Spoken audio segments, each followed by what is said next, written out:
Ja oleme jõudnud enim meedia tähelepanu päevakorrapunktini täna, milleks on Riigikogu liikmete Tiit Marani, Anti Allase, Kalev Stoicescu, Tanel Kiige, Ester Karuse, Madis Kallase, Riina Sikkuti, Jaak Aabi, Heljo Pikhofi, Raimond Kaljulaidi, Züleyxa Izmailova, Reili Ranna, Lauri Läänemetsa, Jaak Valge, Anastassia Kovalenko-Kõlvarti, Andrei Korobeiniku, Helmen Küti ja Enn Eesmaa algatatud loomakaitseseaduse muutmise seaduse eelnõu 828 SE esimene lugemine ja palun ettekandeks Riigikogu kõnetooli hea kolleegi Riigikogu liikme Tiit Marani.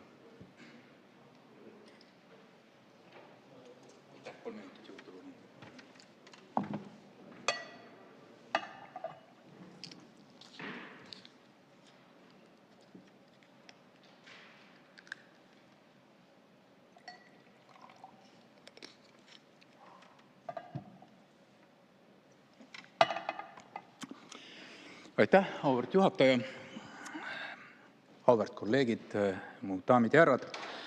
Mul on tõepoolest väga suur au tutvustada teile loomakaitseseaduse muutmise seadust, mille number on 828, selle sisu.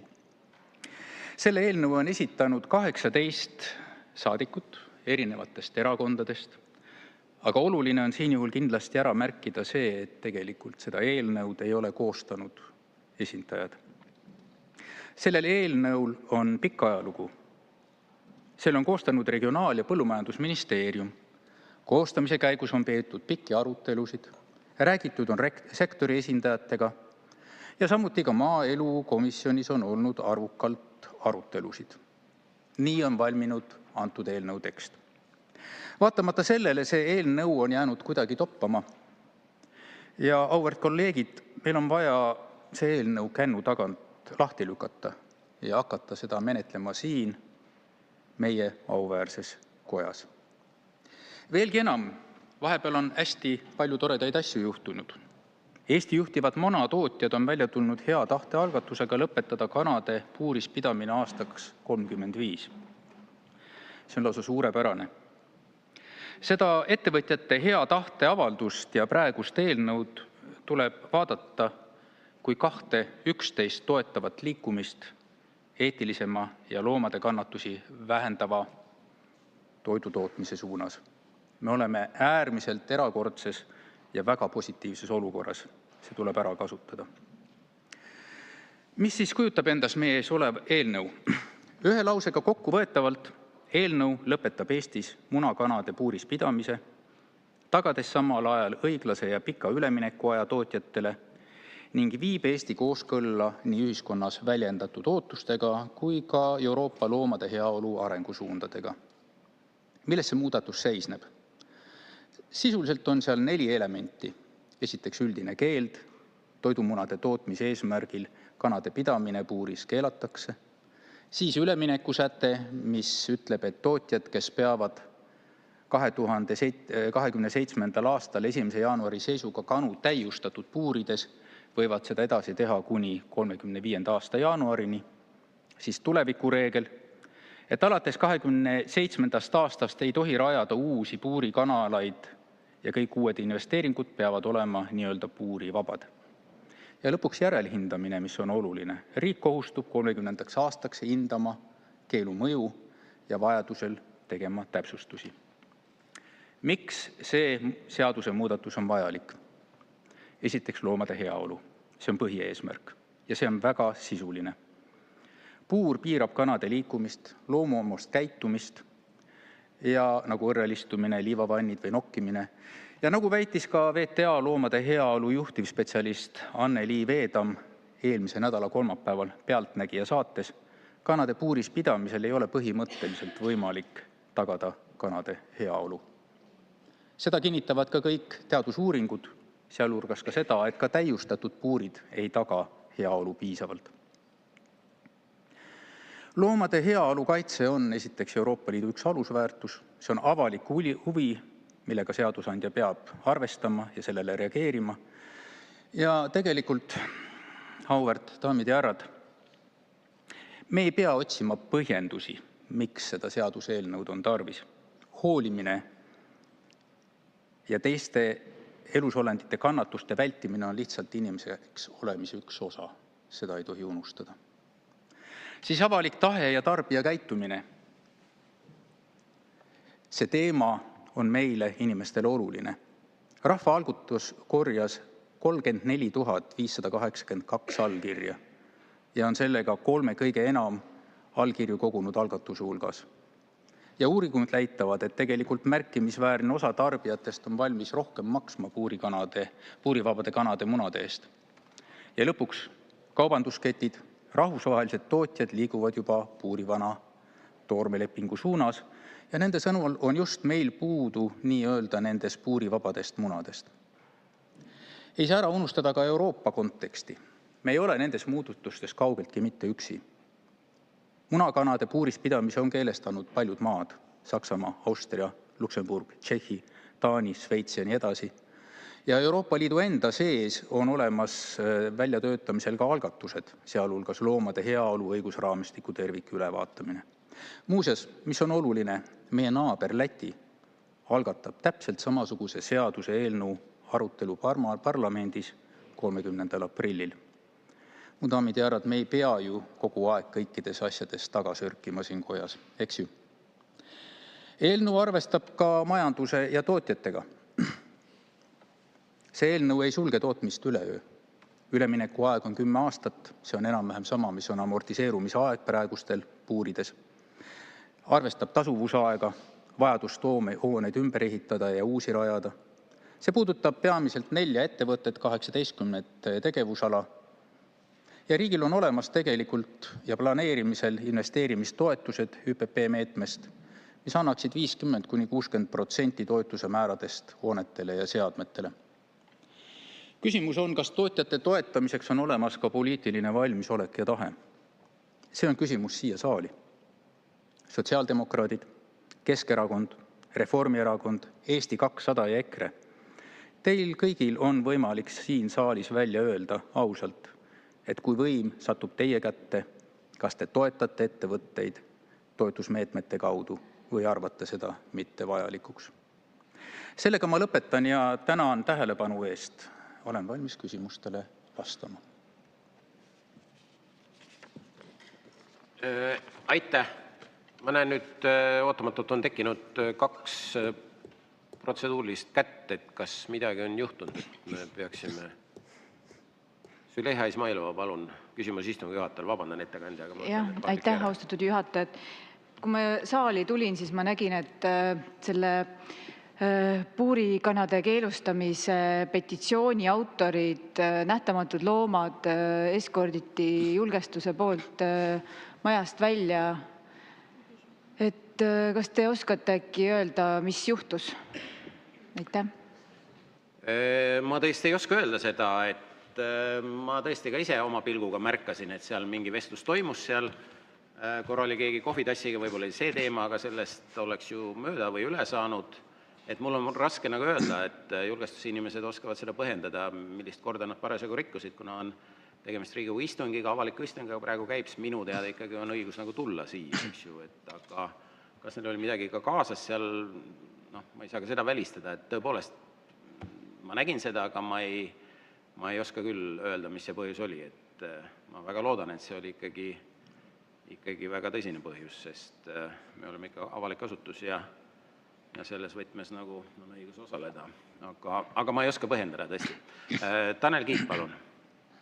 Jaa, lugupeetud Riigikogu aseesimees, mul on ausalt öeldes sarnane mure, et ma siit ka täheldasin ja jõudsin kiiresti suhelda, et küsimus oli olnud mingites väikestes kana mänguasjades, mis paluti vist ära võtta, aga selle pealt, saadeti ikka tagasi saali. Sest ausalt öeldes see näeks väga pentsik välja, kui me Riigikogus oleme nüüd nii rangeks muutunud, et väiksemgi žest, antud juhul loomade, lindude toetuseks päädib väljaviskamisega. Mul on väga hea meel, et see nii ei ole, nii et loodetavasti see küsimus tõesti lahendatud. Aitäh. Jaa, et ka ikkagi jätkuvalt teadmata täpseid asjaolusid, aga mäletate, kolleegid, me oleme ise võtnud ka selge seisukohta, et me siia saali mingeid asju kaasa ei võta. Et tõepoolest ma mingit tibuga kuskil seal nägin, nii et võib-olla see oli põhjus, nii et ma arvan, et mõlemal pool oli õigus. Mul on väga hea meel, et see on nüüd kenasti lahenenud, et tublid inimesed on rõdul seal kuulamas ja see kord, mis kehtib all saalis, kehtib ka üleval, nii et selles mõttes väga vabandan, kui teid ei olnud informeeritud sellest, aga lihtsalt meil omad nõuded on ja mul on hea meel, et te olete siin saalis ja saate jälgida. Aga nüüd saab minna edasi. Anti Poolamets, palun küsimus. võin sulle iga kõik asja. Anti, sa võid alustada. Jaa, tänane jutt läks natuke teemadest siin kõrvale vahepeal, aga muidugi ma ei nõustu ettekandjaga, et Euroopa Liit tagab väga hästi loomade heaolu. Piinarikast halal tapmist ta ei taha sugugi piirata ja seda ei taha piirata ka sotsiaaldemokraadid, kuigi EKRE on mitu korda sellise eelnõu esitanud ja ma arvan, et halal tapmine ei kuulu meie kultuuriruumi ka mitte. Aga ometigi ei tehta mitte midagi. Nüüd, mis tänast teemat puudutab, siis need, kes sooviksid nagu õiglast lähenemist antud teema juures, peaks ju mõtlema hoopis sellele, et puurikanade munade müümine tuleks keelata, sest vastasel korral, kui Eestis pannakse üks reegel maksma ja ostetakse samas silmakirjalikult võib-olla ka odavamaid mune mõnest teisest piirkonnast, riigist, kus keeldu ei ole, kuidas siis? Aitäh! Ja aitäh selle küsimuse eest. Esiteks peaks ju mõtlema, et kus kohast need munad siis tulla võivad. Ennem just mainisin ära seda, et Läti just praegu töötab välja täpselt samasugust seaduseelnõud. Räägitakse Poolast palju. Poolas on praegu 98% jaekettidest teatunud lähiaastatel üleminekul täielikult puurivabade munade müügile. 89% toitlustusest on teatunud puurikanade munadest loobumisest. 61% hulgimüüjatest, 58% hotellidest. Poola suurim tootja Aktiv on juba puuride kasutamisest loobunud ja kõik 5 Poola suurimat munatootjat teatasid 2020 aastal, et nad ei tee enam investeeringuid puurisüsteemidesse. Nii et kui vaadata, et kus seda saab tulla, siis tegelikult ega neid kohti ei ole, sest igal pool on see üleminek. Küsimus on selles, et kas me jääme pära pidama või liigume oma arusaamiste osas edasi kiiremini, arvestades, milliseid kannatusi praegu me loomadele tekitame. Aitäh! Reili Rand, palun! Aitäh, lugupeetud istungi juhataja, austatud ettekandja. Esmalt aitäh selle väga sisuka ja asjatundliku eelnõu tutvustamise eest. Kui tarbijatena me saame tegelikult juba täna igaüks teha teadliku valiku ja eelistada jaekettidest siis vabapidamisel kanade mune, siis selle eelnõu üks oluline tahk on tõesti olnud selline mõistlik jõukohane ülemineku aeg. Sellest hoolimata me ikkagi näeme tootjate poolt tugevat vastutööd või vastumeelsust. Et äkki avad veel Tiit seda poolt, et mis see põhiline kriitika või tagasiside on, et ausalt öeldes tundub väga mõistlik ja isegi julgeks olla natuke nõudlikum, et võiks veel kiiremini liikuda, aga just selliseks mõistlikuks kompromissiks see 10-aastane üleminek, aga mis seda vastumeelsust jätkuvalt toob? Aitäh! Aitäh selle küsimuse eest. Ausalt öelda ma ei oska sellele vastata, sest et kui me arvestame seda, et ettevõtjad on teinud hea tahteavalduse 35. aastaks minna üle nii-öelda siis vabale pidamisele, siis mul ei ole mingit põhjust arvata, et nad kuidagi avalikkust tahavad petta. See tähendab, et tegelikult see on 2 olulist suunda ja see eelnõu tegelikult toetab ettevõtjaid, sest alati võib tulla keegi, kes üldist kokkulepet ei pea kinni, pannes teised keerulisemasse olukorda, sest et nad investeerivad ja siis ühel hetkel on niisugune veider olukord, et osad lähevad üle, osad ei lähe üle. Selle seaduseelnõuga loome me väga ilusa ja selge pildi, milline on olukord, see toetab ettevõtjaid sõna otseses mõttes. Miks nii pikk üleminekuaeg?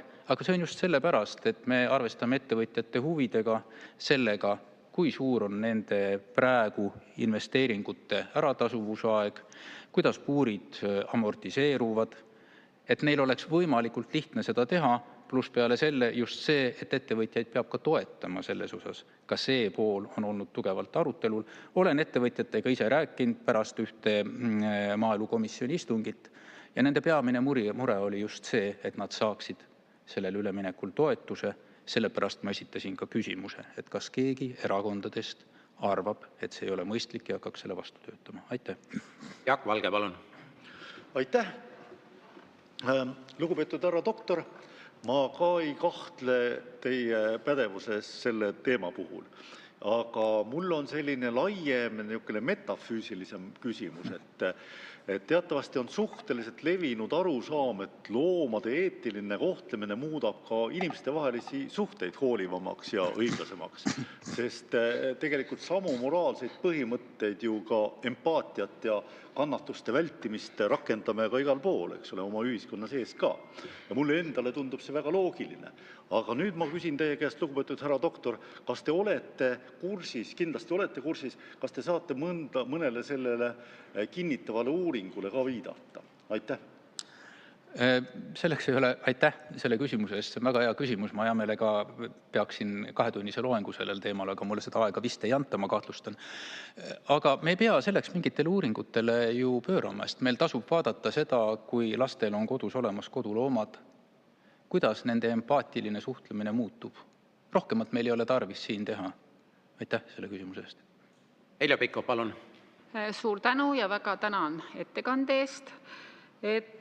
Minu küsimus on selline, et kui me nüüd kasse ja koeri niimoodi kohtleks, nagu me täna puurikanu kohtleme, siis sellele järgneb karistus.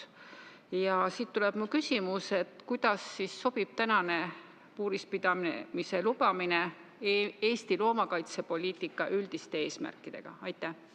Aitäh selle küsimuse eest, see on väga hea küsimus.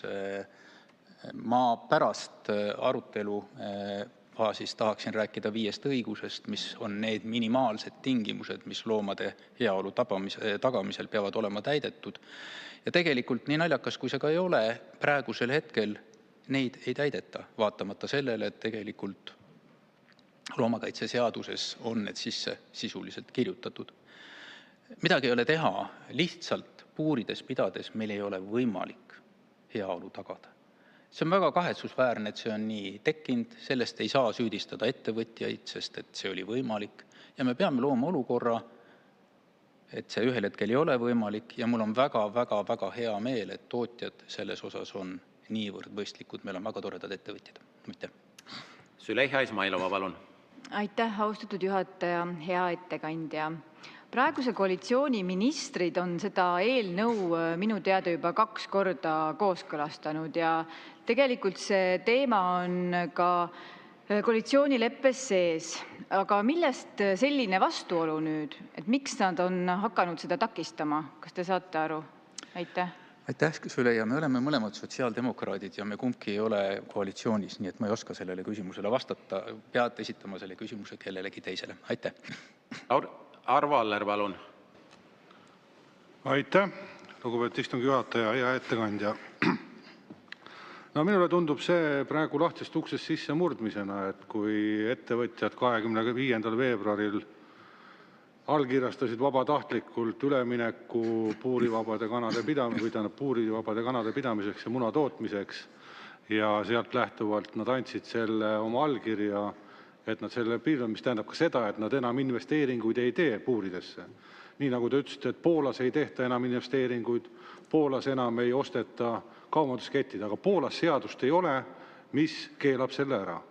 Minu küsimus on Eesti kohta, et miks Eestis peab olema sellisel juhul seadus, kui te tõite näite Poola kohta, kus kõik on vabatahtlikult tehtud. Meie teeme seaduse ja veel, et miks siis selle eelnõu algatajad ei usalda ettevõtjaid, kes on oma tegevustega ja vabatahtliku allkirjastamisega valmis üleminekuks puurivabade kanade pidamiseks. Aitäh. Ja aitäh selle küsimuse eest. Nagu ma ütlesin, minu nägemuses on see seaduse eelnõu väga tugevaks toeks ettevõtjatele. See on väga hea, meil on väga toredad ettevõtjad, olen nendega rääkinud, et nad sellise avalduse on teinud, heatõhta avalduse. Aga paraku see ei ole kunagi siduv. Ja kui juhtub, et keegi sellest kokkuleppest tegelikult taganeb, siis ta paneb teised kehvemasse olukorda, nagu ma seda juba rääkisin. Nii et see toetab tegelikult seda head tahet ja on selles suhtes minu arust ääretult mõistlik. Ja ei pea ütlema, et Poola midagi ei tee. Keegi ei ütle, et nad ei hakka seda tegema ühel hetkel. Aitäh. Anti Allas, palun. Aitäh, hea eesistuja, väga austatud ettekandja. Et juba meie esivanemate jaoks oli nagu välistatud, et loomad, kes annavad meile väga väärtuslikku või linnud toiduainet neid kindlasti koheldi väga väärikalt ja selline piinarikas pidamine ei tulnud kõne alla. Aga ma saan aru, et see, mida me täna teeme, on alles üks samm, mis aitab edasi, ehk siis suurem eesmärk on ikka see, et terves Euroopa Liidus tervikuna nii puuriskanade pidamine kui ka puurikanade munade tarbimine ja ka toiduainetes kasutamine ühel hetkel saab nagu lõpetatud. Et kas see eelnõu aitab ka annab ka sõnumi tervele Euroopale, et saaks sellega edasi liikuda, et mida rohkem neid vist on, seda paremini me selle eesmärgi saavutame. Mis on teie seisukoht? Aitäh! Ja aitäh selle küsimuse eest. Ma arvan, et see on väga oluline aspekt. Nagu ma mainisin, Euroopa Liidus praegu on ettevalmistamisel loomade heaolu üldine õigusliku raamistiku läbivaatamine. See teema on seal väga tugevalt sees. Ja nagu on näha, on väga paljud riigid, kes on seda teinud. Ja mida rohkem neid riike on, seda kiiremini see protsess liigub. Ja järjekordselt, kas me peame olema need kõige viimased, kes kõiki asju teevad ja leidma põhjendusi, miks ei saa teha, kusjuures need põhjendused tunduvad, et enamikus hästi ei päde. Aitäh. Madis Kallas, palun. Aitäh, lugupeetud istungi juhataja, hea ettekandja. Aitäh sisulise ja professionaalse ettekande eest. Mul oli au olla valdkonna eest vastutav minister kuskil 3 aastat tagasi ja paaril korral ka siis munatootjate esindajatega kohtuda. Ja ma mäletan, et need kohtumised algasid pigem sellises toonis, et nad on seda valmis tegema, aga kui ma nüüd õieti mäletan, siis tol ajal käis jutt aastast 2028, 2029, võib-olla midagi sellist. Ja kui lauale tuli võimalus, et see üleminek võiks olla 10 aastat ja näiteks 2033, 2034, 2035, sisuliselt olid kõik pinged sellest ruumist läinud ja arutelu oli äärmiselt sisukas. Et ma just küsingi, et te ütlesite ka, et te olete kohtunud munatootjatega, et kus on see muudatus tulnud, et juba 3 aastat tagasi tegelikult oldi valmis minema üle ja mitte mingeid tagasi nagu samme ma ei kuulnud nende suust. Aitäh. Ja aitäh. Ausalt öelda, ma ei tea. Seda enam, et kui oli eelviimane maaelukomisjoni istung, siis pärast seda ma rääkisin ettevõtjatega, kui oli ametlik aeg läbi ja ma küll ei tajunud sealt kuskilt, et nad oleks 100% vastu sellele muudatusele pidevalt. Pigem oli neil arusaadav see, et see tuleb paratamatult. Ja nagu ma ütlesin, nende põhiline mure oli, täiesti arusaadav mure oli see, et see protsess, mis ei ole neil kindlasti lihtne, et riik toetaks neid selles protsessis. Ja järjekordselt see oli see põhjus, miks ma esitasin selle küsimusele kõikidele erakondadele. Kas te olete nõus sellega või ei ole? Lauri Läänemets, teine katse. Aitäh, lugupeetud istungi juhataja, austatud ettekandjad. Mul natukene nüüd võib-olla kordamiseks, aga võib-olla ka mitte, et kolleeg Aller küsis ennem siin küsimuse ja küsis, et kuidas me siis nüüd teeme seaduse ja usalda ettevõtjad, et nii palju kui mul vastava valdkonna ettevõtjatega kogemusi on, siis on need pigem nagu head ja lootust andvad. Aga kas võib-olla siis oleks võimalik seda teemat korra niimoodi avada, et kui me selle seaduse peaks vastu võtma, siis ma saan aru, et selle nägemus on sellest, et riik tulebki nagu appi, et võitjatel on võimalik see ära teha, et seal mingit probleemi nagu ei ole. Ja eriti arvestades seda, et kui Euroopa Liit nagunii sinnapoole liigub, et ühel hetkel võib Euroopast tulla kohustus ja võib-olla siis ei tulda appi, et võib-olla tänane loogika, mida me siin räägime või kus kohas me oleme, on ettevõtjatele nagu majanduslikult mõttekam, sellepärast täna on nagu mõnes mõttes see valmisolek olemas. Vähemalt kui Piret Hartman oli minister, siis need rahad olid põhimõtteliselt juba nagu suund oli teada, kust võetakse. Aitäh.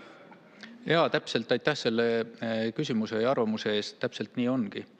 Et kujutage ette, kui ettevõtjad ise lähevad üle, milline tõenäosus on siis, et riik tuleb toetustega taha ja milline on siis, kui see on riigipoolne initsiatiiv.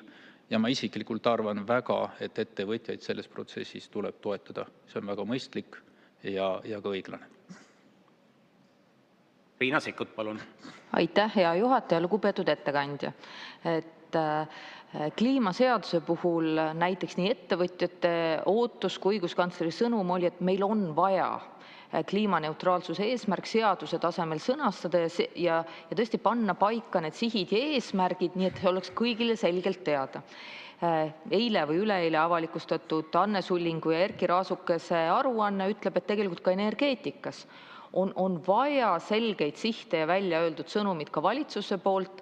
Hea, kui asjad on seaduse tasandil fikseeritud. Kas sa tead mingit põhjust, miks loomade heaolu küsimuses meil sellist selget sihti vaja ei ole? Et see küsimused peegeldavad, et just kui vabatahtlikult me saaks liikuda suunas ja seaduse tasemel kinnitust vaja ei ole, mulle tundub, et kõigis teistes valdkondades nii ettevõtjate kui tegelikult õiglusteadlaste sõnum on, et pange see siht paika, siis on kõigil ühtmoodi teada ja asi on selge. Et kas loomade heaolu puhul need asjad kuidagi peaksid teistmoodi käima? Aitäh! Ma üldsegi ei arva nii, ma arvan just vastupidi, et need peaks väga nii olema. Ja aeg-ajalt öeldakse ka, et ei, meil ei ole vaja muudatusi teha, et küll tarbijad lähevad kõik asjad. Aga see on ääretu häbematus, kui kõik olulised teemad tahame me kogu aeg tarbijate kaela lükata. Meil nagu ei olekski riiki, kes teab, mis on õige ja vale, ja see on põhimõtteliselt vale. Aitäh. Andre Hanimägi, palun. Aitäh, hea aseesimees ja hea ettekandja, väga sisuka ettekande ja eelnõu eest. Aga ma jõuangi oma küsimuses sinna, kuhu teie jõudsite samuti, tarbija juurde. Ja see eelnõu kahtlemata teeb ilmselgelt loomade elu paremaks ja sellest ju tegelikult piisabki, kui me teeme siin ühte või teist otsust. Aga mul on tunne, et see tegelikult teeb ka tarbijale head. Ja ma küsin teilt niimoodi, et kas mu teooria on õige, et õnnelikult kanalt tulevad ka toitvamad ja paremad munad? Aitäh! Aitäh selle küsimuse eest. Ma millegipärast arvan, et sa selle küsimuse esitasid, et sa oled kunagi käinud maatalus, kas oma vanemate või sugulaste juures ja oled sealt saanud vabalt elava kana munasid ja proovinud sellest teha toitu. See maitse on märkimisväärselt erinev. Aitäh. Jaak Aab, palun. Tänan, austatud juhataja, lugupeetud ettekandja. Tänan ka väga põhjaliku sisuka ettekande eest. Ja see teema on siin juba mõnda aega tegelikult üleval olnud ja on ka teistes riikides üleval. Et oli juttu ka sellest investeeringu vajadusest, et minu arust on mõistlik, et on olemas siin üleminekuperiood, mille jooksul siis tegelikult on ju ettevõtjatel võimalik ettevalmistusi teha. Ja minu teada ka praegu on olnud väiksemaid toetusi võimalik olnud taotleda ka ühtse põllumajanduspoliitika meetmetest. Et kas teil on ka informatsiooni selle kohta, kuidas teised riigid üleminekul on käitunud, et kas neid investeeringuid on ka kuidagi toetatud, et on võimalik loobuda siis puuris pidamisest kanade puhul, või on neid paljudes riikides nii tehtud või on osades riikides tehtud või mis see võimalus on ka uuel rahastusperioodil Euroopa Liidus näiteks? Aitäh. Esiteks teiste riikide kohta ma paraku ei oma väga täpselt andmeid, kuidas seal on see protsess tehtud, aga mul ei ole mingit põhjust arvata, et teised Euroopa Liidu riigid ja valitsused ei vaataks heatahtlikult oma tootjate poole ja ei prooviks neile toetusmeetmeid pakkuda, juhul kui neid on vaja. Järgmisest tootmisperioodist, selle finantsperioodis kaheldamatult oleks võimalik neid toetuseid saada. Olen aru saanud Põllumajandus- ja Regionaalministeeriumist ja selles suunas liigutakse. Kõik on ainult tahtmise taga. Aitäh. Helmen Kütt, palun. Austatud eesistuja, lugupeetud ettekandja, suur aitäh põhjaliku ja väga professionaalse ülevaate eest selle seaduse tutvustamisel. Mul on väga hea meel, et 18 Riigikogu liikme poolt on algatatud loomakaitseseaduse muutmise eelnõu ja on täiesti selge, et need inimesed, kes on näinud, millistes mitte elamisväärsetes tingimustes elavad need puurikanad, tegelikult saavad ju ka aru, et nende kanade munad ei ole kindlasti nii tervislikud kui vabapidamise või õrrekanade munad. Ja ma olen õigesti, kus mäletan õigesti, et ka Eesti inimesed tegelikult suur hulk ju toetavad, päris suur protsent, vist 80% seda toetab ja tegelikult inimesed ise oma käitumise ja ostueelistustega saavad selle seaduseelnõu mõttes parem tegelikult ju üle minna sellele teistmoodi kanade pidamisega nende munade ostmise läbi, et kas see oli 80% või milline on teie teada see number? Aitäh! Ja aitäh selle küsimuse eest. Ma oleks pidanud seda oma ülevaates mainima. Jah, see oli 80% Norstati küsitlus, mis on minu arust väga korralik ja kõrge, mis näitab, et tegelikult ootus, meie inimeste ootus sellise muutuse jaoks on väga tugevalt olemas. Ja ausalt öelda, ma ei saa aru, miks me peaksime seda ootust alt vedama. Minu arust me ei tohi seda teha. Aitäh. Tanel Kiik, palun. Ja, lugupeetud Riigikogu aseesimees ja austatud ettekandja. Ega te tegelikult olete peamised argumendid välja toonud ja mulle meeldis ka teie selline võrdlus, et paljud meist on ja sealhulgas ka ise olen ikka lapsena mäletan, kui vanaema juures sai kanamune otsitud lausa, et kuhu täpselt see kana selle parasjagu munenud on ja tegelikult see arusaam ka sellest, kuidas see loodus ja inimene koos toimib, tuleb niimoodi märksa parem, märksa adekvaatsem ja mul tänagi on see õnn ja rõõm ja võimalus nii-öelda vaba kanamune ka näiteks oma ema juures tihtipeale saada, nii et ma arvan, et see on tegelikult oluline. Aga küsimus teil on see, et minu meelest see muudatus, mida siin välja pakutakse, ei aita mitte ainult loomade lindude heaolu, ei aita meie tarbijat, vaid tegelikult annab kindlustunne just nimelt ka tootjatele. Sest mis tahes kokkulepped hea tava vormis või muus viisis, nagu elu on näidanud, võivad ühel hetkel osutuda kehtetuks või mitte toimivaks. Aga seaduse muudatus annab kõigile kindlustunne oma investeeringud, oma tegevust planeerida. Kas ma olen millestki valesti aru saanud või tegelikult me tänase sammuga toetame siiski kõiki osapooli? Aitäh. No aitäh selle küsimuse eest. Ma arvan, et selles suhtes me olemegi selles fantastilises toredas olukorras, kus tootjad ja ühiskonna ootus ja tegelikult ka see eelnõu käivad ühte jalga. See on ääretult tore olukord, me peame selle ära kasutama ja tegelikult see eelnõu ju sõna otseses mõttes toetab seda, mida ettevõtjad oma hea tahtelepinguga on välja pakkunud. Nii et meil on hästi toredad inimesed, kes neid farme peavad ja mul ei ole mitte mingit põhjust nagu oletada, et seal on mingisugune soov inimesi petta. Niimoodi ei tohi mõelda. Aitäh. Suur tänu teile. Teile rohkem küsimusi ei ole. Ma siiralt omalt poolt tunnustan ettekandjat, et te olete üks hea näide sellest, kus on võimalik ka lühidalt rääkides väga hästi rääkida. Nii et suur aitäh. Järgnevalt on meil võimalus kuulata arutelu põhiseisukohti juhtivkomisjonis ja seal langetatud otsuseid ja selle koos ettekande teeb maaelukomisjoni esimees, hea kolleeg Urmas Kruuse.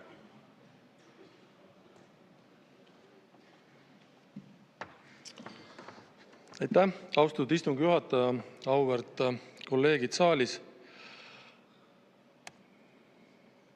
Maaelukomisjon arutas seda teemat 2 istungil. Kohe ka selgitan, miks see istung oli 2-osaline. See tähendab seda, et esimesel istungil 13. aprillil olid kutsutud arutellu siis eelnõu algataja esindaja Tiit Maran, Eesti Põllumajandus-Kaubanduskoja toiduvaldkonna juht Meeli Lintsar ja ettevõtjad. Arutelu oli väga tihe, seda tunnistasid ja sisuline, seda tunnistasid absoluutselt kõik osapooled. Eelnõu ettekandja oma põhiolemuse nende vaatest, kes on eelnõu esitajad, esitles siin puldis ära. Põhimõtteliselt põhiküsimused, mille üle arutleti, olid seotud sellega, mis puudutab ühelt poolt ettevõtjate tahteavaldust, et nad on valmis üle minema. Ehk maaelukomisjonis ei ole kordagi seatud kahtluse alla seda, et loomade heaolu ja loomade heaolust arusaamine on meie ühiskonnas ja Euroopas laiemalt muutumas. Teine osa, mida puudutati, oli sotsiaalmajanduslik. Sotsiaalmajanduslikus mõttes on küsimus selles, kas ja kuidas on võimelised ühelt poolt ettevõtjad investeerima selleks üleminekuks. Erinevatel hinnangutel võib selle ülemineku maksumus olla umbes 50 miljonit.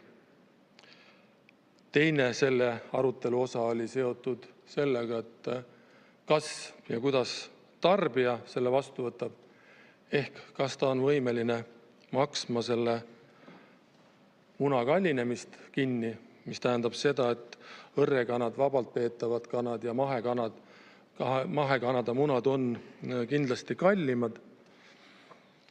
Ja kolmas või selline viimane oluline osa, mis seda kõike täiendas, oli see, et kas meie ühiskonnas on võimalik teha siis seda, mida on teinud või tegemas Põhjamaad, Rootsi, kes on läinud vabatahtlikult üle, ja Soome, kes tegelikult käib sama teed.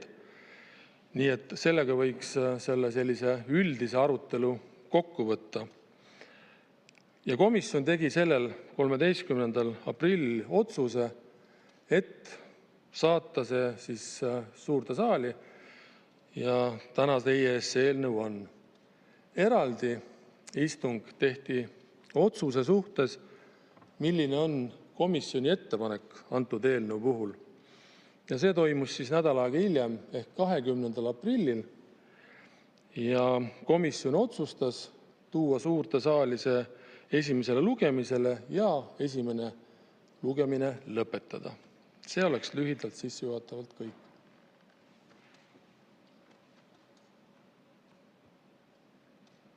Aitäh. Teil on ka küsimusi. Alustab Tanel Kiik, palun.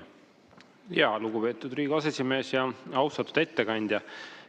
Tänan ülevaate eest ja oleme ausad, väga paljusid siin saalis ja ma arvan ka avalikkuses huvitab mitte ainult see, kas antud eelnõu loomija, linde ja arvan ka inimühiskonda toetav eelnõu läbib täna saalis esimese lugemise, vaid just nimelt see, et mis edasi saab. Ja kuna te olete komisjoni esimees ja ühtlasi peaministripartei ja oleme ausad suurima Riigikogu fraktsiooni esindaja, siis palun andke seda kindlust kõigile vaatajatele, kuulajatele, ka saalis olijatele, et teie plaan või mingis mõttes komisjoni plaan või Reformierakonna plaan ei ole pelgalt piirduda esimese lugemisega, vaid ikkagi läbi viia kõik 3 vajalikku lugemist, et see seaduseelnõu reaalselt vastu võtta, et see üleminekuperiood oleks seadus sätestatud ja kõigil osapooltel, tarbijatel, tootjatel, loomasõpradel oleks kindlus, et nii ka läheb. Aitäh. Aitäh küsimuse eest, hea küsija. Komisjon ei ole seda teemat eraldi arutanud. Mida ma saan kinnitada, on see, et need arutelud jätkuvad. Aitäh. Riina Sikkut, palun. Aitäh, hea juhataja, lugupeetud ettekandja. No kahju, et see eelmine vastus selline napisõnaline sai, sest ega meid kõiki saalis tegelikult huvitab see, et mis edasi saab. Ja nii nagu väga mitme soolist võrdõiguslikkust puudutava eelnõu arutelu siin saalis, seda ei oleks vaja neid sekkumisi, kui meil areng iseenesest toimus õiges suunas, et siin saalis naiste osakaal suureneb ja otsustavates kohtades naiste osakaal suureneb ja puurikanade osakaalu vähenemine, et kui see toimuks iseenesest, meil ei oleks vaja seda seadust, aga me näeme, et erinevalt teistest riikidest Eestis on puuris 2 korda rohkem kanu osakaalu mõttes, ligi 80%, Euroopa Liidu keskmine on alla 40%. Et meil sellist liikumist positiivses suunas ju iseenesest ei toimu ja oleks vaja seaduses sätestatud selget sihti ja raami. Kui näiteks tuumaenergia puhul vaatasin nüüd viimased numbrid järgi, 71% Eesti inimestest toetab ja valitsus kulutab 1000 töötunde ja 1000 ridu, et tuumaohutuse seadust menetleda. Nüüd toetus puurikanade pidamise lõpetamisel on veel kõrgem, aga valitsus ei näe vajadust tegutsemiseks. Miks? Aitäh selle küsimuse eest. Nagu ma ütlesin, tegelikult maaelukomisjonis, kes komisjoni istungitel on erinevatel aegadel osalenud, üle ühtegi inimest, kes ei toeta loomade heaolu tõusu. Nüüd see väide, et 80% on valmis siis või toetab üleminekut, see on natukene trikiga. Trikiga tähendab seda, et see tähendab valmisolekut ja võib-olla ka meie arutelu kahjuks sellel hetkel, mida näitavad viimased uuringud, et kui vahepeal kukkus konkreetne statistiline ostmine kaubandusketidest, mis puudutab puurikanu kuskile 60% peale, siis ta on praegu jõudnud tagasi 71% peale, mis viitab selgele põhjusele ja see põhjus muuseas ei ole seda, et teisi mune ei ole justkui kätte saada. Me teame seda, kaasa arvatud teie, et hinnal on kindlasti ka selgelt mõju. Mis tähendab seda, et kui ettevõtjad on täna deklareerinud vabatahtlikult, et nad võtavad selle riski ja on valmis üle minema, siis teie väide, et nad ei ole mitte midagi praegu teinud, ei vasta selles osas tõele, et alles hiljuti Tava Foods avas uue õrrekanala enda territooriumil ja kavatseb seda teha ka lähitulevikus. Ja üks nendest ettevõtjatest, kes on alla kirjutanud sellele deklaratsioonile minna vabatahtlikult üle, tahab seda tegelikult teha juba aastaks 30. Mis on nagu hästi oluline tähele panna ja võib-olla mõelda, et te küsite, et miks kui ruttu see otsus tuleb või kui kiirelt peaks arutama. Ma toon võib-olla 3-4 aspekti, miks selliseid otsuseid ka auväärt Riigikogu ei tohi teha kiiresti. Esiteks see, et see investeeringu mõju ja suurus ettevõtjale on umbes 50 miljonit pluss miinus. Seda arvutatakse tavaliselt niimoodi, et keskmine statistika ja ekspertiis näitab, et ühe kana kohta tähendab investeering umbes 50 eurot. Euroopas on üle 300 miljoni kana. Õrrekanu või puurikanu on umbes 150 miljonit. Tõsi on see, et me jõudsime sellel aastal esimest korda või eelmise aasta lõpus sellisesse minna, kus õrrekanade osakaal läks 1 või 2% üle puurikanadest. Osad riigid on läinud üle selgelt selle tõttu, et neil on ka riiklik või selline riigi võimekus lähtuvalt, kui suur on ostjaskond. See tegelikult tähendab seda, et kui me võrdleme näiteks Eesti munatootjaid Euroopaga tervikuna, siis kui me kujutame ette, et kogu Riigikogu saal oleks Euroopa, siis ühtegi munatootjat siit pingi pealt ei oleks näha. Me oleme umbes 0,2% sellest kogu toodangust, mis Euroopas antakse. Selle tõttu komisjoni aruteludel pöörati ja tunti muret väga palju ka nendele muudele olulistele aspektidele, mille sees eelnevalt ei pööratud või ei öeldud, et loomade heaolu on oluline. See sotsiaalmajanduslik mõõde on kindlasti oluline ja kui me räägime investeeringutest, siis tuleb tunnistada seda, et ka seda eelnõu ilmselt, mida ka siin minu arust eelkõneleja tunnistas, saaks arutada teises valguses, kui meil oleks kõrvale panna ka kohe investeeringud, sest need investeeringud on väga suured meie tootjate võimekust arvestades. Ja see suur vahe tuleb ka sellega, et kui te olete pööranud tähelepanu ka avalikus meedias toimunud diskussioonile, võib-olla ka Eesti Põllumajandus-Kaubanduskoja poolt saadetud fraktsioonide esimeestele, ma loodan, et see kiri on edasi jõudnud ka fraktsiooni liikmetele. Kirja siis üks oluline põhjus, miks ei ole leidunud raha investeeringuteks, on olnud teatud kriisid, see, mis toimus siis COVID ja Ukraina sõja ajal, kus sisendid läksid väga üle ja selleks, et seda investeeringut teha, on vaja seda koguda. Ja 50 miljonit tähendab seda, et sellest võimalikust rahast, mida riik võiks, kui ta otsustab, kui 28 pluss Euroopa Liidu eelarve on vastu võetud jagada, siis 50 miljonit seal sellisel kombel kindlasti võtta ei ole, aga nende kõikide aspektidega nende arutelus tuleb arvestada. Nii et see on see, miks selle eelnõu menetlus ei lähe kindlasti siin Riigikogus kiiresti. Aitäh. Züleyxa Izmailova, palun. Aitäh, austatud juhataja, hea komisjoni juht. Ma olen olnud maaelukomisjoni liige ja näinud oma silmaga seal inimesi, kes ei soovi loomade heaolu parandamist, sest nad reaalselt ei hooli nende elusolendite kannatustest. Ja mul on 4. aprillist käisin poes, ostsin mune ja nägin, et kõige soodsamad munad olid Telliskivi Rimis just vabapidamise kanade munad ja need olid kõige populaarsemad, need olid kõige rohkem ostetud. Aga ma tulen selle küsimuse juurde tagasi, et praeguse koalitsiooni ministrid on seda eelnõu juba 2 korda kooskõlastanud ja teema on ka koalitsioonileppes. Milles siis nüüd selline vastuolu, et miks te olete asunud seda takistama? Aitäh! Aitäh, auväärt küsija. Ma Telliskivis poes ei käi, aga märkasin Selveris kõige odavamat muna Lätist, mis on puurikana muna ja oli umbes 1,78. Telliskivis ilmselt müüakse karpe, mis on 2-2,5 korda kallimad. Aga koalitsioonilepingule viidates, siis seda teemat komisjonis ei arutatud, aga konkreetselt, kui te küsite koalitsioonilepingu kohta, siis saab öelda seda, et loomade heaolu on seal oluline. Ja kui räägite komisjoni liikmetest, siis nendel aruteludel mis puudutavad seda viimast eelnõu ja ka eelnevat, on kõik komisjoni liikmed ühest suust öelnud, et kui ettevõtjad on valmis minema ja Eesti kõige suuremad tootjad, mis moodustavad umbes 90% Eesti kanamuna toodangust vabatahtlikult, siis võiks ja peaks kaaluma seda, et kas me peame siin saalis selle kohta veel ka eraldi seaduse tegema või suudaksime ühiskonnas leppida kokku näiteks Põhjamaade näitel. Aitäh! Heljo Pikhof, palun! Suur tänu, et teie ettekanne oli oodatust tagasihoidlikum ja te küll mainisite ära seda, et komisjoni on olnud sellel teemal 2 istungit ja ütlesite ka seda, et puurivabadele süsteemidele üleminek läheb maksma 50 miljonit umbes. Aga minu küsimus on selline, et kas te arutasite siis komisjoni istungil ka konkreetseid samme, et kuidas siis toetada järk-järguliselt üleminekut puurivabadele süsteemidele. Äkki räägite sellest lähemalt? Aitäh! Aitäh! Hea küsija, nagu ma oma eelmises vastuses ütlesin, kui 90% Eesti munatootmisest on kokku leppinud, et ta läheb vabatahtlikult ja on lähiaastatel võimeline ja valmis tegema ka teatud investeeringuid, siis see vabatahtlikkuse üleminek, mida ettevõtjad väljendasid, on seotud tegelikult nende investeeringuvõimekuse projektsiooniga ja riskide maandamisega.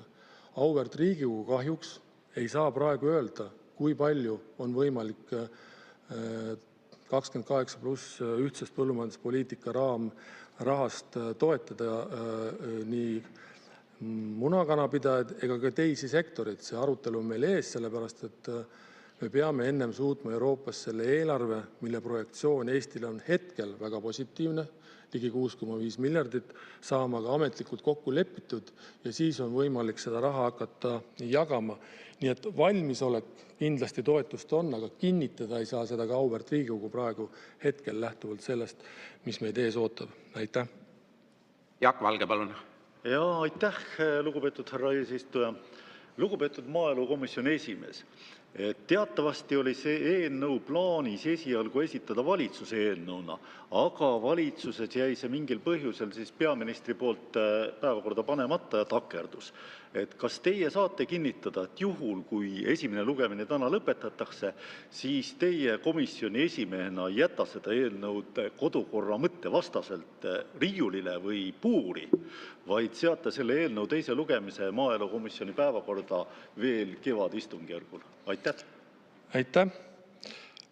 Nii palju, kui mina olen Riigikogus olnud ja nii palju, kui on ajalooürikutest lugeda, siis demokraatia üks osa on ka eelnõude menetlemine, tagasilükkamine, nende pikem menetlemine ja koosseisust välja langemine ka täiskogu nõndanimetatud koosseisu lõpetamise puhul.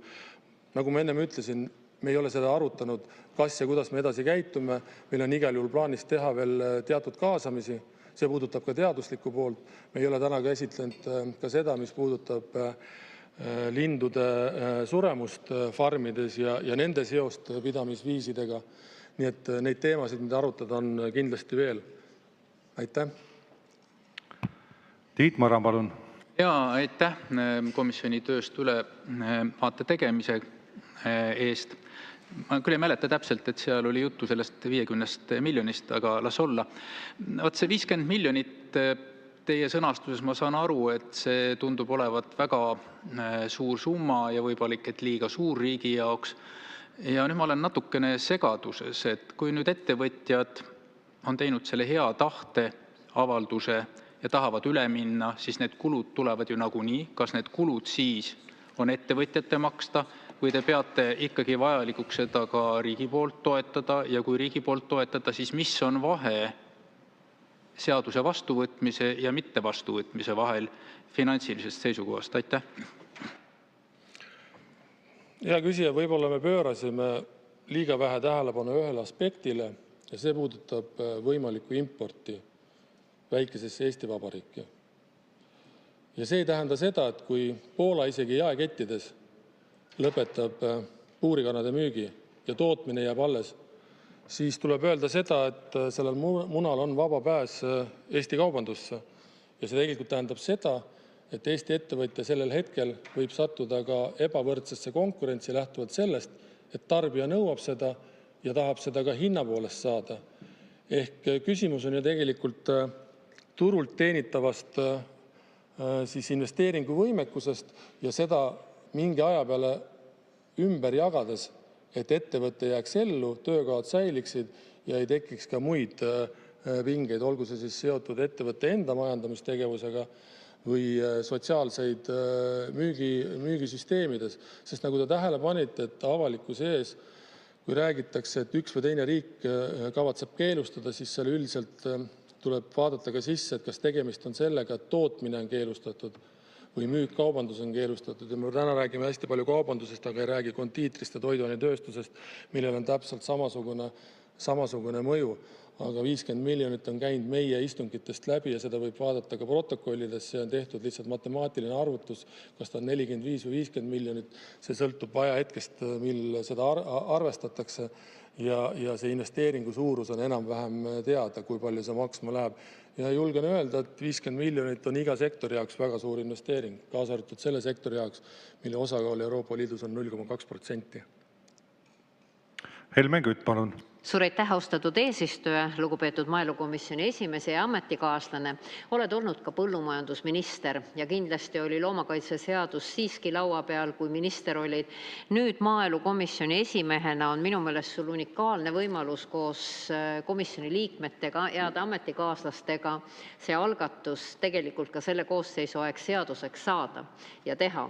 Oleks äärmiselt kurb, kui koosseisu lõpus, nagu sa ka ise välja tõid eelnõud, mis ei leia menetlusel edasi jätku, langevad kõik menetlusest välja ja algab uus Riigikogu ja uuesti need teemad laual. Et selge see, et sa ei saa öelda kindlalt otsust, kuidas asjad edasi lähevad, aga vähemalt kas sa püüad seda ära teha selle koosseisu jooksul koos komisjoni liikmetega, sest tegelikult sellele ootus on päris suur ühiskonnas. Aitäh! Aitäh, auväärt hea küsija! Komisjoni esimehena ma olen püüdnud menetleda neid eelnõusid sellisena, et ma oma arvamust peale ei suru, ehk lasta sootsiumil, nagu vanasti öeldi, rahulikult arutleda.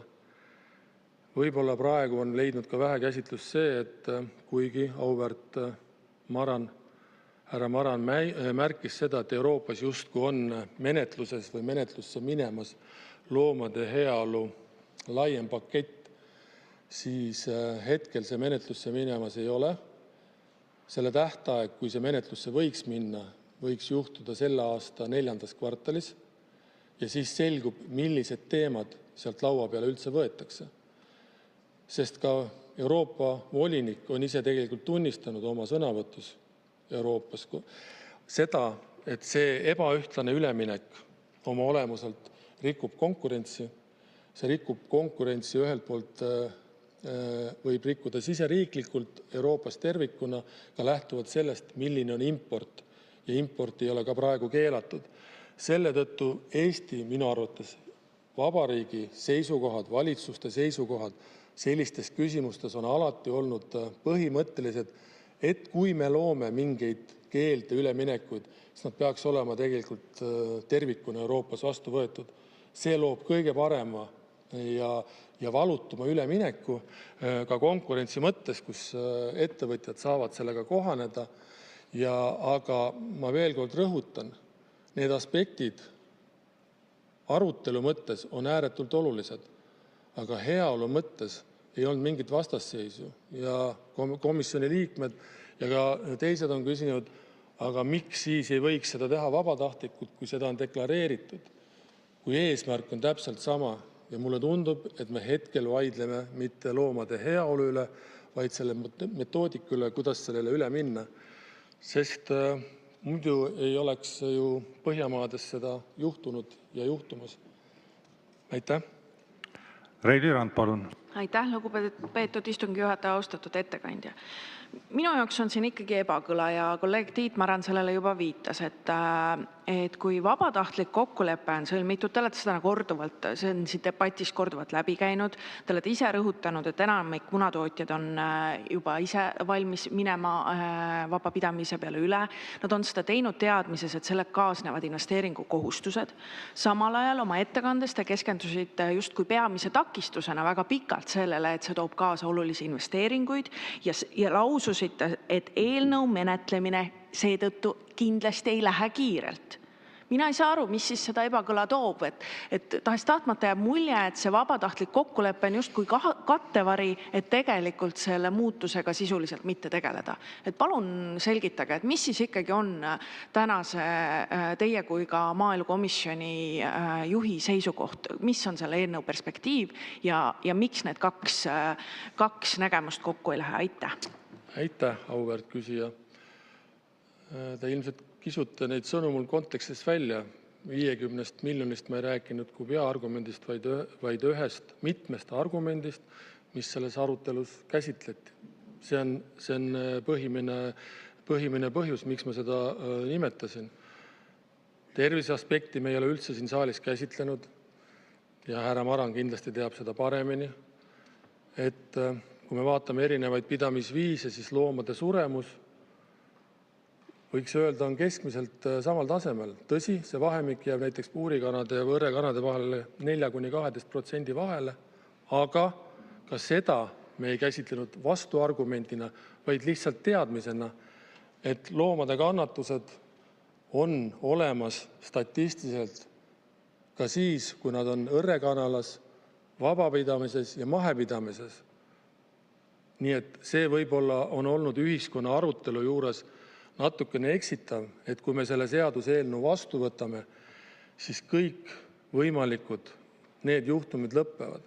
Et kui te vaatate, Eestis on väga väikesed farmid võrreldes Euroopa suurriikidega, aga see statistiliselt tähendab mõnes mõttes sellist pilti, kus igas 24 tunnis mõni loom hukkub, arvestades seda, et nendes farmides on 10, 20 ja 30 000. See on teadlaste poolt uuritud ja kinnitatud fakt, aga me ei toonud seda esimeseks faktiks, vaid fakti, et ettevõtjad on vabalt minemas ja tekib küsimus, miks eelnõu esitajad tahtsid seda seadusesse panna, kui meie ettevõtjad on valmis seda tegema. Aitäh!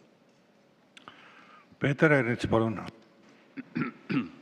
Hea juhataja, ja kõigepealt aitäh sellise kaine ettekande eest.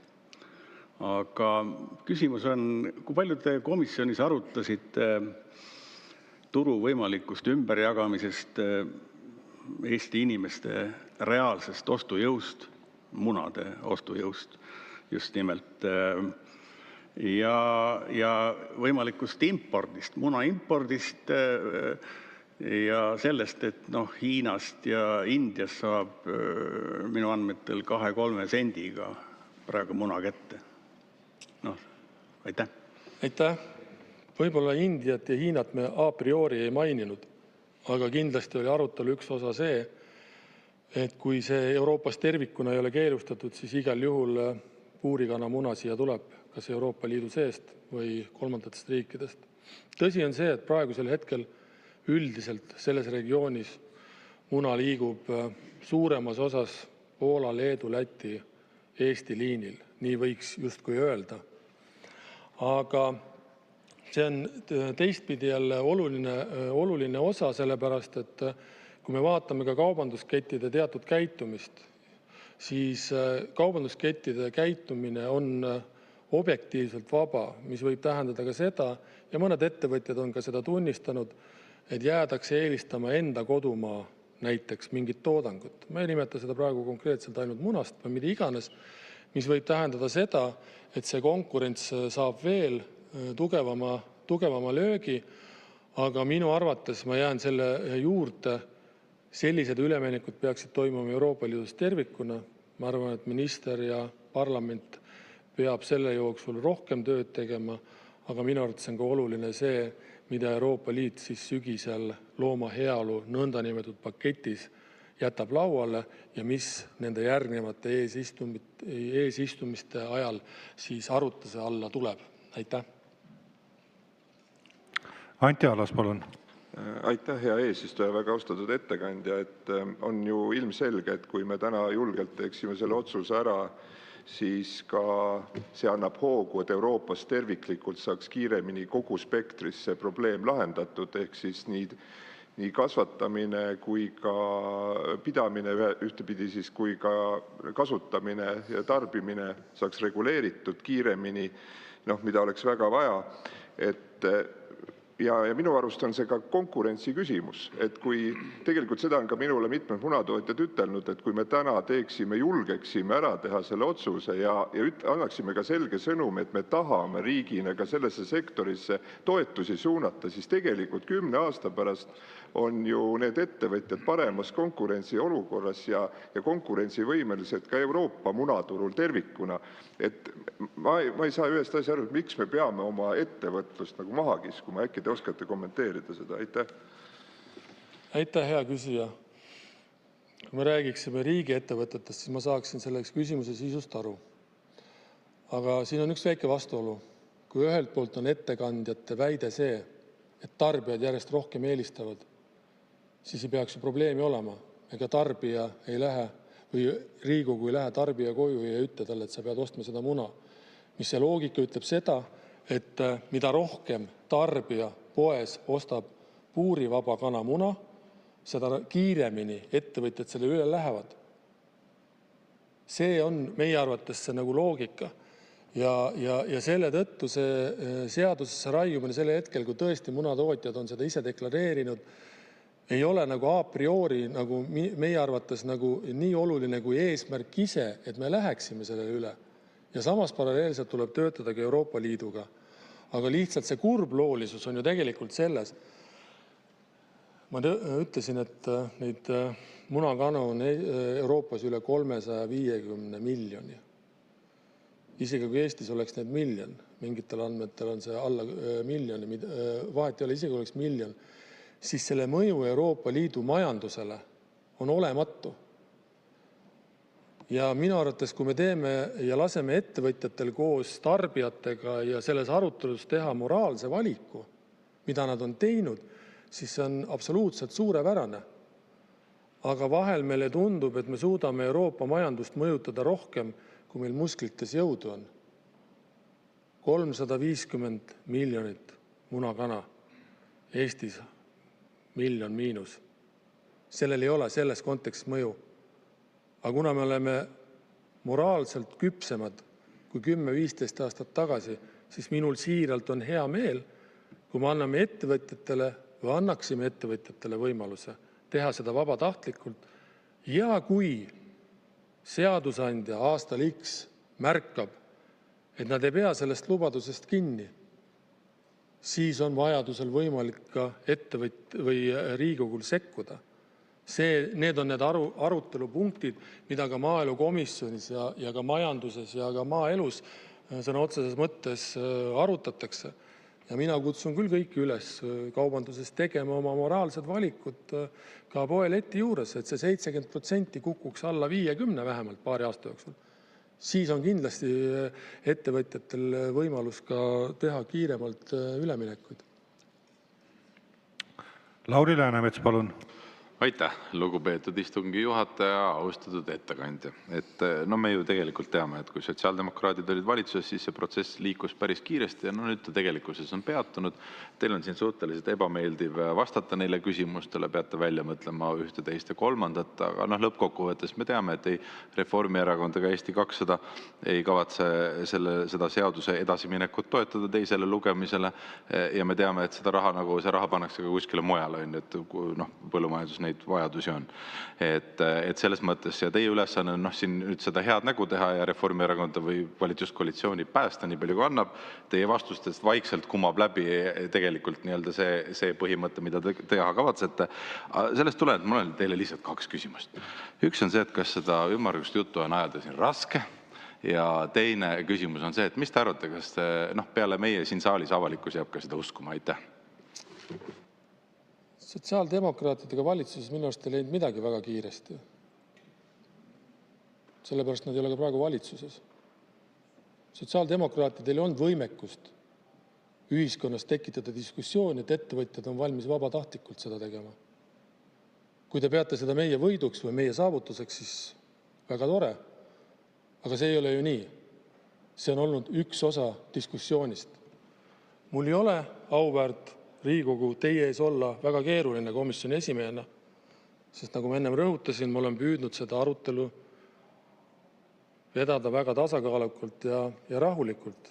ja argumenteeritult. Ma ei ole kuulanud praegu teie käest nii palju argumente, mille tõttu ma võiksin öelda, et teil on a priori õigus. Aga ma rõhutan veel kord, loomade heaolu puhul oleme me ühel poolel. Meetodid tunduvad olevat natukene erinevad. Ja ma ei pea keerutama. Ma räägin seda, mida me oleme arutanud ja ma kannan teile seda nii palju, kui mul on võimekust seda siin saalis ette. Aitäh. Andre Hanimägi, palun. Aitäh, lugupeetud aseesimees, hea ettekandja. Esiteks ma arvan, et muna on küll selline toode, mida tõenäoliselt Indiast või Hiinast siia tuua ei kõla nagu väga mõistlikult. Aga võib-olla ma eksin, aga ma siiralt kahtlen, et need Hiina munad siia väga jõuavad. Ja ega ma päris täpselt ei saa ka aru sellest loogikast, nagu te ütlesite, et kui me näeme ühel hetkel, et see vabatahtlikkus siiski ei toimi, et siis me võime ju mõne aasta pärast jälle tagasi tulla selle sama eelnõu juurde ja siis juba öelda, et nüüd tehke. Mulle tundub, et me pigem täna ikkagi oleme ettevõtjate poole selles mõttes, et kui me võtame seaduse vastu Riigikogus, siis meil on ka mingisugune moraalne kohustus neid ettevõtjaid ka toetada. Aga mu küsimus on pigem sellest Euroopa Liidust, et mina olen aru saanud, et Euroopa Liidu siseselt ka on ikkagi võimalik näiteks puurikanade munasid riigiti keelata, selles mõttes seda müüki keelata. Et kui on põhjendatud argument näiteks inimeste või loomade heaolu või tervis või elu kaitseks. Et kas te olete seda arutanud ka selles võtmes ja kas see vääriks eraldi arutelu? Aitäh. Aitäh, auväärt hea küsija. India näide ei olnud küll minu näide, aga Eestist läheb puurikana muna ka Saksamaale ravimitööstusesse, mis on ka piisavalt pikk maa. Ma nimetasin ka vist Poolat ja Leedut ja Lätit rohkem seda, mis meie turgu ilmselt mõjutavad.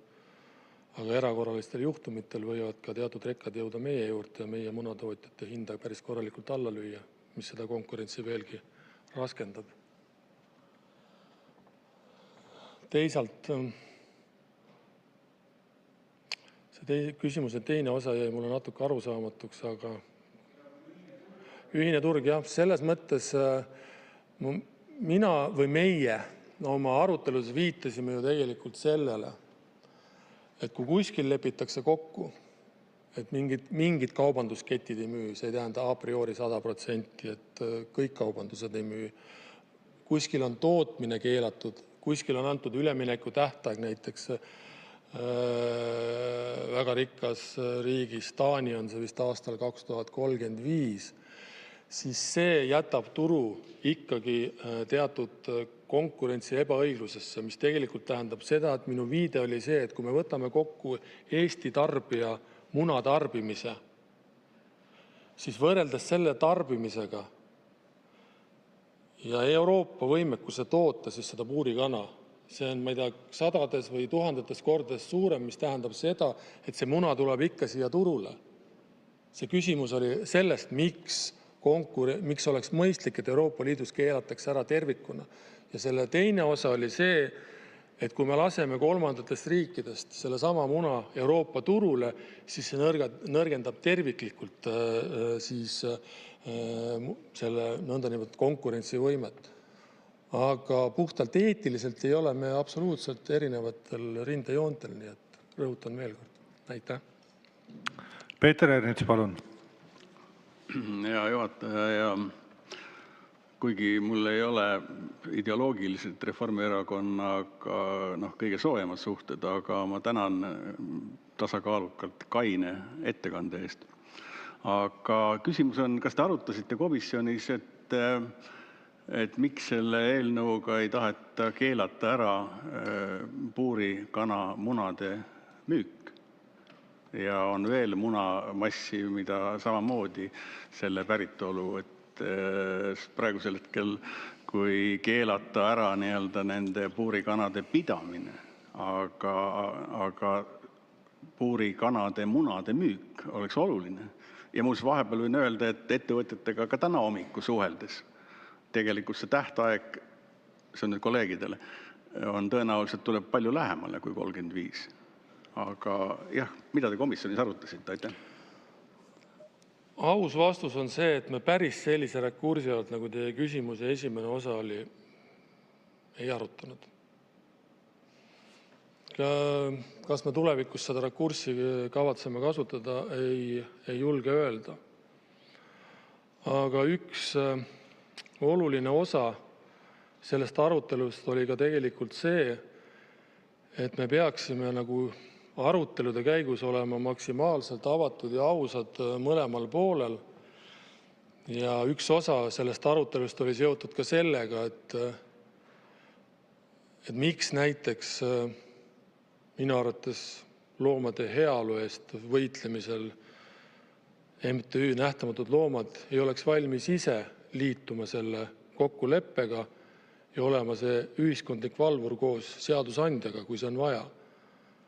Me ei saanud sellele sellist vastust, mis oleks meid rahuldanud, aga ma arvan, et see oleks olnud ühiskonnale väga tervendav ja arusaam ja ma arvan, et need numbrid, mis poes oleks hakanud statistiliselt toimuma positiivses suunas, oleks tulnud ka kiiremini, kui nad praegu on.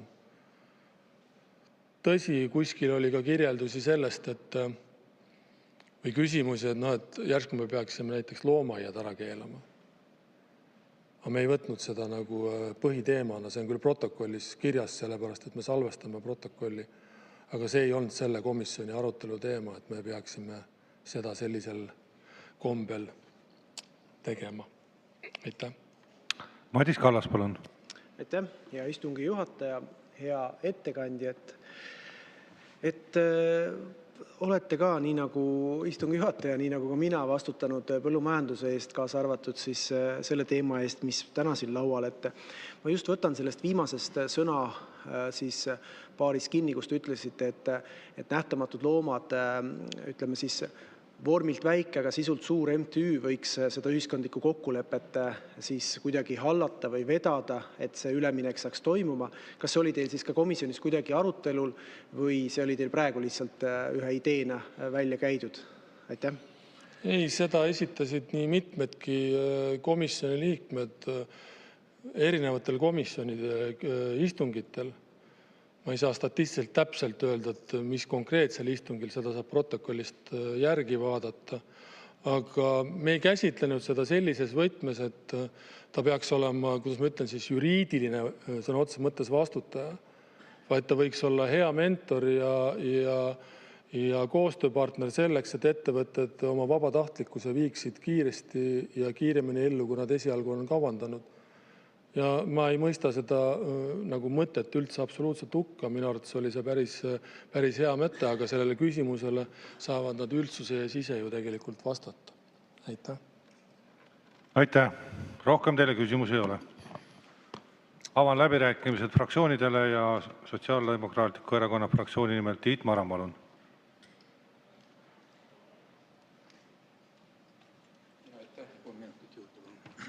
Kolm minutit lisaks.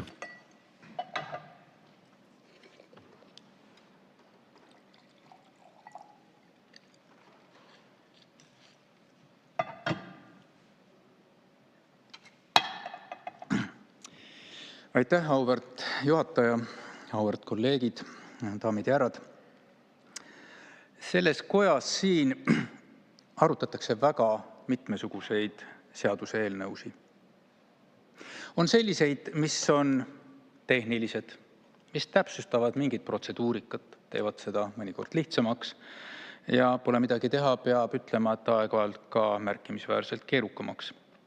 Ja siis on selliseid poliitilisi, mis lähtuvad maailmavaatest, vastanduvatest arusaamadest, aga on ka selliseid eelnõusid, mis on nende ülesed. Sellised, mis tegelevad eetilise tasemega, mis tegelevad selle selgeks saamisega, mida tähendab olla inimene. Antud seaduse muudatus on just üks sellistest ja ma palun teil ka seda sellisena võtta. Selliste seaduste menetlemine on alati äärmiselt keeruline, sest see on tavaliselt vastuolus mingi rutiiniga, mis on harjumuspärane. Ja harjumuspärasest muutuda on väga raske. See pole ainult seaduse sätete muutmine, See on väga paljude välja kujunenud harjumuste, mustrite muutumine ja loomulikult ka majanduses toimuvad muutuseid käsitlev aspekt. Ja praeguses ajas kõik need argumendid, mis on, tunduvad meile võib-olla väga olulised, me diskuteerime nende üle. Aga ma võin teile öelda, et kui see seadus vastu võetakse, siis mõne aja pärast on meil isegi kummaline mõelda, et me siin niimoodi arutlesime. Ma toon teile ajaloost ühe näite. Briti impeerium keelas orjanduse 1833. aastal, Slavery Abolition Act. Tänapäeval isegi mõte orjandusest on täielikult vastuvõetamatu, aga toona kerkis märkimisväärne vastasseis. Umbes nii, et jah, no loomulikult orjandus on halb, aga samas orjandus on impeeriumi kaubanduse ja maksutulu vundament. Orjanduse kaotamine, selle puhul majandus variseb kokku, kolooniad muutuvad kahjumlikuks, tööviljakus langeb, praeguses mõistes konkurentsivõime.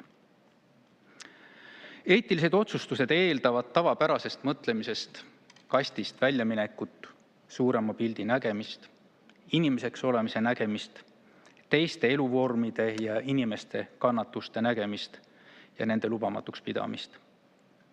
Need muutused on ajaloos väga keerulised, aga olulised, väga olulised.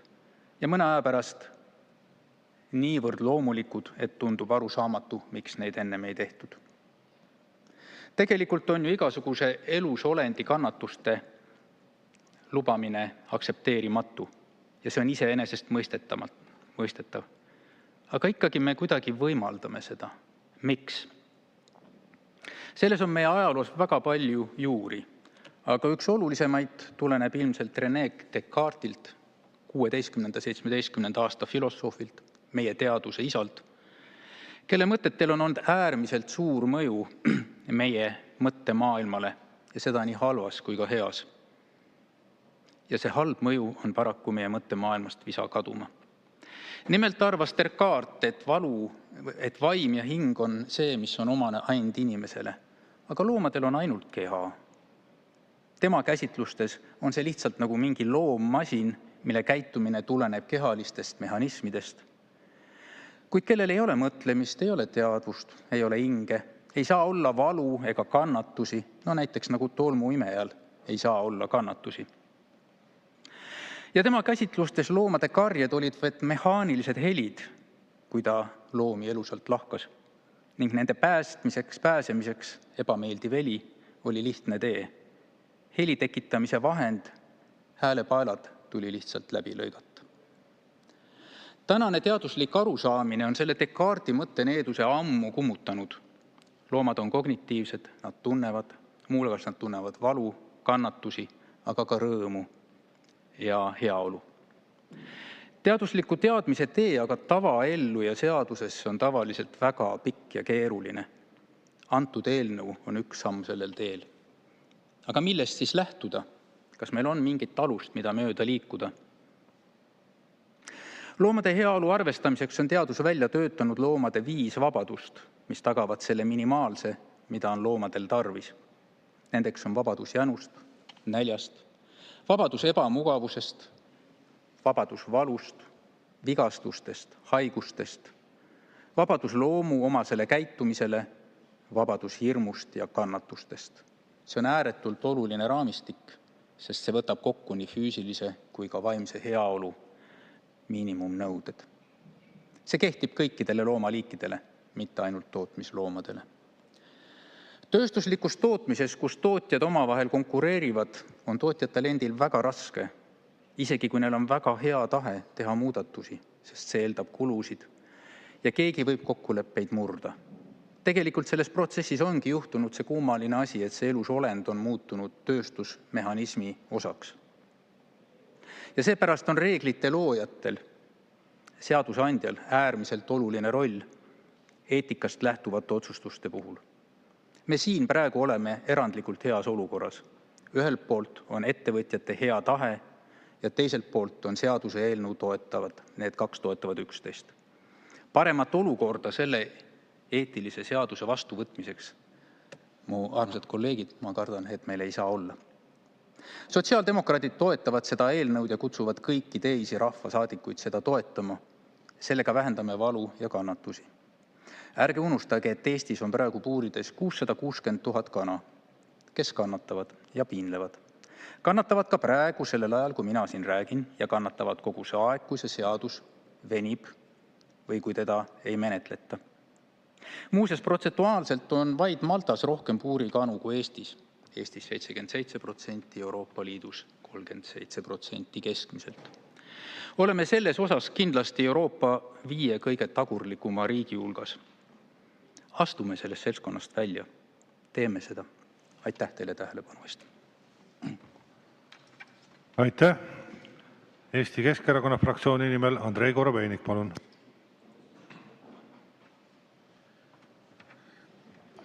Head kolleegid, mul kindlasti ei lähe nii kaua aega, aga ma tuletan teile meelde, et juba aasta pärast toimuvad Riigikogu valimised.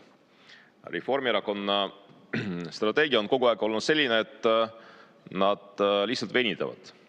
Ma mäletan, et siin koosseisu alguses pea 3 aastat tagasi pidin ma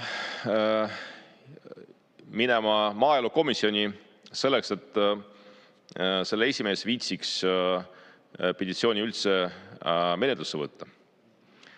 See juhtus, läks 3 aastat aega ja me oleme siin olukorras, kus Reformierakond loodab, et nad järgmise aasta jooksul võimaldavad siis ühiskonnal unustada, et selline eelnõu on olemas ja koosseisu vahetusega langeb eelnõu menetlust välja.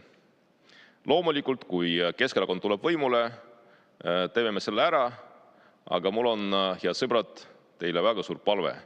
Ärme oota aasta aega. Reformierakond ise väga selgelt hakkama ei saa.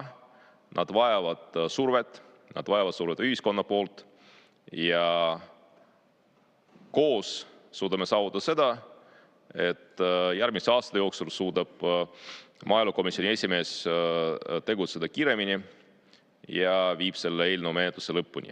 Ja ma täiesti usun, et tõepoolest ühiskonna areng on viinud meid nii kaugele, et Eesti Riigikogu saadikud hääletab vastu ja see eelnõu leiab siin saalis toetuse, aga selleks peab see läbima 3 lugemist, nii et koos suudame seda ära teha. Aasta aega on meil veel. Teeme ära. Aitäh. Aitäh. Eesti 200 fraktsiooni nimel Toomas Uibo, palun.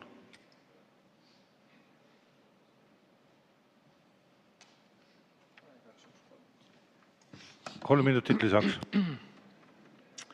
Ja austatud juhataja, head kolleegid. Olgu kohe alguses ära öeldud, et Eesti 200 toetab alati loomade heaolu suurendamist. Tänase eelnõu valguses on meil ka selge üleskutse nii siia saali kui ka kogu Eesti elanikkonnale. Kui vähegi võimalik, siis ärge ostke puurikanade munasid, sest nende tootmisviis ei ole enam ammu kooskõlas tänapäevase arusaamaga loomade heaolust. Nii nagu meie ise ei soovi elada kitsastes liikumisvõimalusteta tingimustes, ei tohiks pidada seda vastuvõetavaks ka loomade puhul. Mina ega minu pere ei ole juba aastaid ostnud puurikanade mune. See on väike otsus, aga see peegeldab suuremat muutust kogu ühiskonnas. Üha rohkem inimesi teeb sama valiku. Kui vähegi võimalik, soovitan kõigil sama teha.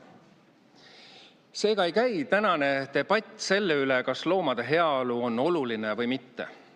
Siin ju eriarvamusi pole. Eesti munatootjad on lubanud, et lähevad aastaks 2035 vabatahtlikult üle puurivabale munatootmisele. See on oluline samm. Ettevõtjad on valmis panema mängu oma kõige kallima vara, oma kaubamärgi ja usaldusväärsuse, et tänapäeval ei ole maine lihtsalt turundus, vaid osa ettevõtte väärtusest. Meest sõnast ja härga sarvest, nagu öeldakse. Samas on loomade heaolu eest seisjatel selle lubaduse suhtes skeptilisus. Seda muret tuleb ka mõista. Usaldus ei teki alati sõnadest, vaid tegudest. Seetõttu võiks kaaluda lahendusi, mis aitavad usaldust tugevdada. Olen püüdnud ühena välja pakkuda lahendus kirjaliku kokkuleppe näol tootjate ja loomade õiguste eest seisjate vahel, kuhu saaks lisada ka mehhanismid, mis tagavad ettevõtjate tugevama vastutuse, kui see usaldus puudub. Kui lubadusi ei täideta, võiks tootjatel tekkida kohustus panustada loomakaitse edendamisse või teadus- ja arendustegevusse, mis parandavad loomade pidamistingimusi. See oleks minu arvates aus kompromiss ja soovitan osapooltel sellele tõsiselt mõelda.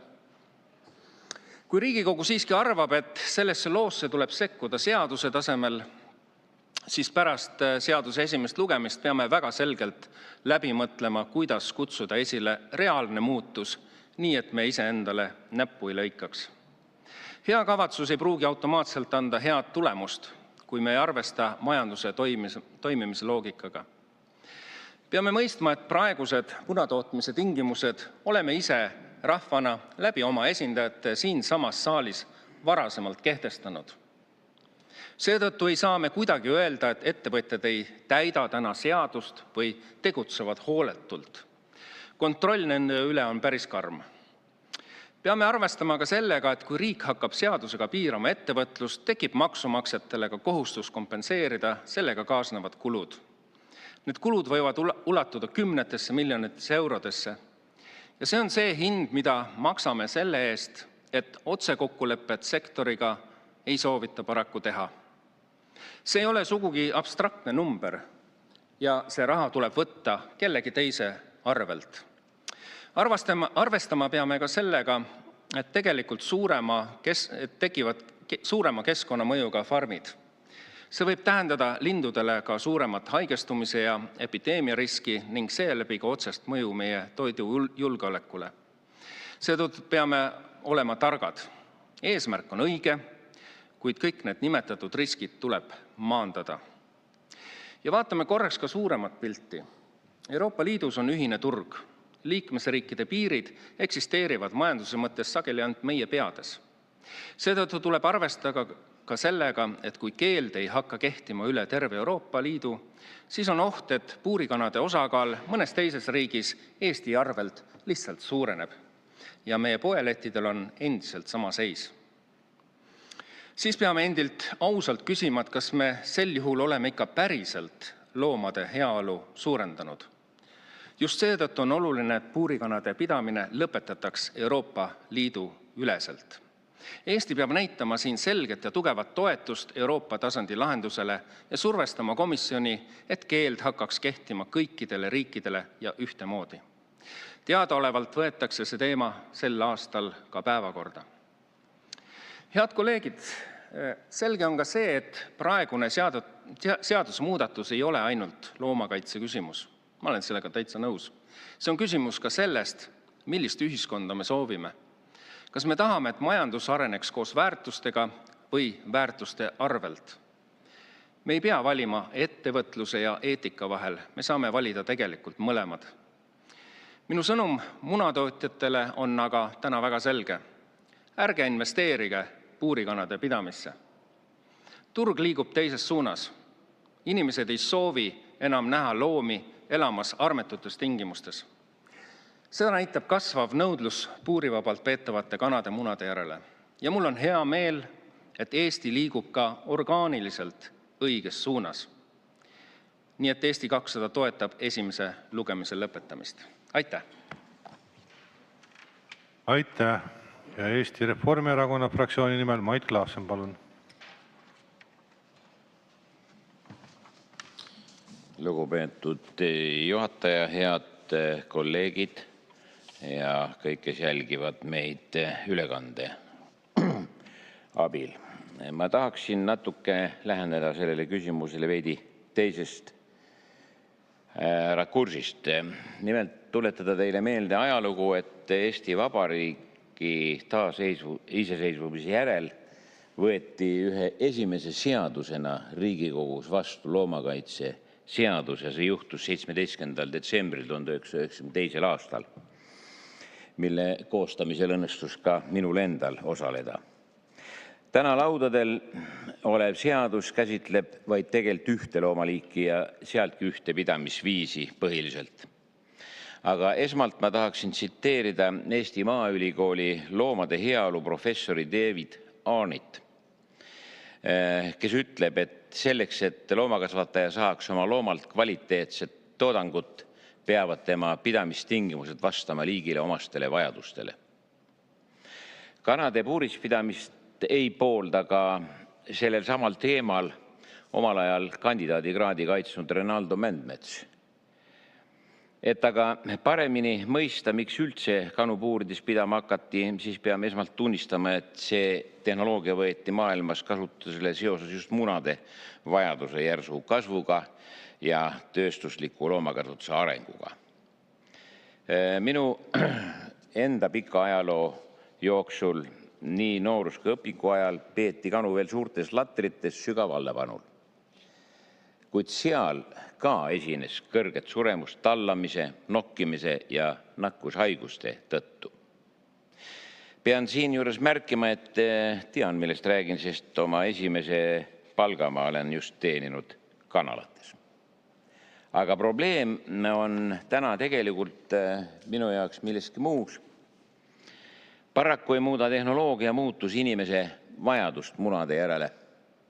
Pealegi on poes müüdavad munad ainult üks produkt, vaid väga suures osas kasutatakse ka munapulbrit, ilma milleta ei saa näiteks kondiitrid ja pagarid oma tööd teha.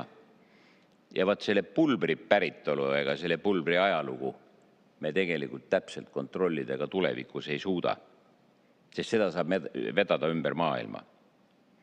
Ja ma usun, et valdav enamus või sisuliselt kõik saadikud pooldaksid kanadele paremate pidamistingimuste loomist. Aga selle tänase konkreetse protsessi teeb keerukaks saadikutele, ma arvan, juba veidi tüütuks muutunud kampaania, kus me saame iga päev kümnete ja kümnete kaupa meile, mis kutsuvad meid üles tegema seda, mida me tegelikult teha ju tahame. Aga paraku teavad ettevõtjad kõige paremini, kuidas minna üle uutele tehnoloogiatele, mis see maksab, ja on selleks sõlminud ka ühiskondliku leppe. Ja Reformierakond usaldab ettevõtjaid. Minu sügava veendumuse järgi, kui ühiskonda püütakse reguleerida vaid ainult seaduste karmi käega ja kokkuleppeid, isegi neid, mis ei ole kirjas, ei peeta millekski, siis meil pole lootustki ehitada üles tasakaalus ühiskonda. Reformierakond hääletab esimese lugemise lõpetamise poolt ja loomaarstina soovin ma kanadele head tervist ja olen kindel, et nende pidamistingimused paranevad. Aitäh! Aitäh, aga Sotsiaaldemokraatliku Erakonna nimel juba kõne peeti. Vastusõnavõttu teid ei mainitud, nii et ma ei saa vastusõnavõttu ka anda. Aitäh, rohkem kõnesoove ei ole. Sulgen läbirääkimised. Ja juhtivkomisjonis tehtud ettepanek on eelnõu 828 SE esimene lugemine lõpetada. Sellega on esimene lugemine lõpetatud ja muudatusettepanekute esitamise tähtaeg on käesoleva aasta 7. mai kell 17.15. Ja sellega on istung lõppenud. Head ööd!